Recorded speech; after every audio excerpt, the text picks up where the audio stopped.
संपल्यानंतर हार पराभव हा होत असतो. पराभव झाल्यानंतर सुद्धा आम्ही दुसऱ्या दिवशीपासून आरोग्य शिबिर हे चालू ठेवलेलं आहे. रक्त तपासणी असू दे किंवा बाकी इतर काही गोष्टी असू दे, आधार कार्ड असू दे, हेही चालू ठेवले. त्याच्यामुळे हे आम्हाला काही विशेष वाटत नाही. फक्त वाईट एवढ्या गोष्टीसाठी आज वाटलं की आपले मराठी उमेदवार, मराठी माणूस हा आज त्या ठिकाणी रस्त्यावरती झोपल्यासाठी जे पाप ज्या प्रशासनाच्या माध्यमातून झालेलं आहे त्यांना कदापि जनता माफ करणार नाही. भले तुम्ही इलेक्शनला जिंकाल, काही कराल, पण लोकांच्या मनात स्थान मिळवण्यासाठी तुम्हाला भरपूर काळ काढावा लागेल. कारण आजची जी अवस्था स्वतः आम्ही जे युवा आज आम्ही गेलेलो, अक्षरशः मराठी मुलं तिथे त्या रस्त्यावरती झोपलेली, ही पाळी परत कधी कोणावरती येऊ नये. आणि विशेष करून सरनाईक साहेबांचे आभार आम्ही एवढ्यासाठी मानतो, आम्ही त्यांचे कार्यकर्ते शिवसैनिक म्हणून.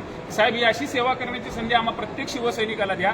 आणि ह्या भावी उमेदवारांना आम्ही शुभेच्छा देतो की पुढच्या ह्या परीक्षेत तुम्ही उत्तम पास होऊन कदाचित त्याच्यापैकी अर्ध्यापैकी हे आमच्या मीरा भाईंदराला सेवेसाठी यावे अशी मी देवाचरणी प्रार्थना करतो आणि सर्वांना आम्ही शुभेच्छा देतो. नक्कीच आता ह्या संपूर्ण गोष्टी तर आहेत, पण आता उद्या सकाळी ह्यांना 2:30-3 वाजता निघावं लागतं, 5 वाजता तिथे जागेवर पोहोचावं लागतं, बसेसची पण सुविधा कराव्या लागतात. तर ह्या सुविधा आपण केल्यात का? साहेब, एक छोटासा मी विनोद करतो, हे विनोदास्पद घ्या.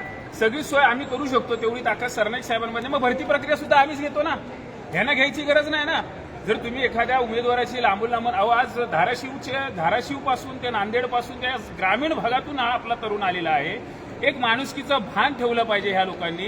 तर तुम्हाला जर सोय करता येत नसेल अशा भरती प्रक्रिया राबवू नका, हे माझी शासनाला विनंती आहे. मला कोणाही वैयक्तिक कुठल्याही राजकीय पक्षावरती किंवा कोणावरती आरोप करायचे, ज्या अधिकाऱ्यांना ही जबाबदारी दिली आहे त्या अधिकाऱ्यांनी स्वतःची जबाबदारी जर योग्य वेळी योग्यरित्या पार पडली असती तर माझ्या मराठी उमेदवारांना, माझ्या या इथे येणाऱ्या परीक्षेला बसलेल्या त्या सर्व जातीतल्या लोकांना, ह्या माझ्या तरुणांना त्रास झाला नसता. एवढेच मला इथे तुम्हाला सांगायचं आहे आणि पुन्हा एकदा सर्वांना शुभेच्छा देतो. धन्यवाद.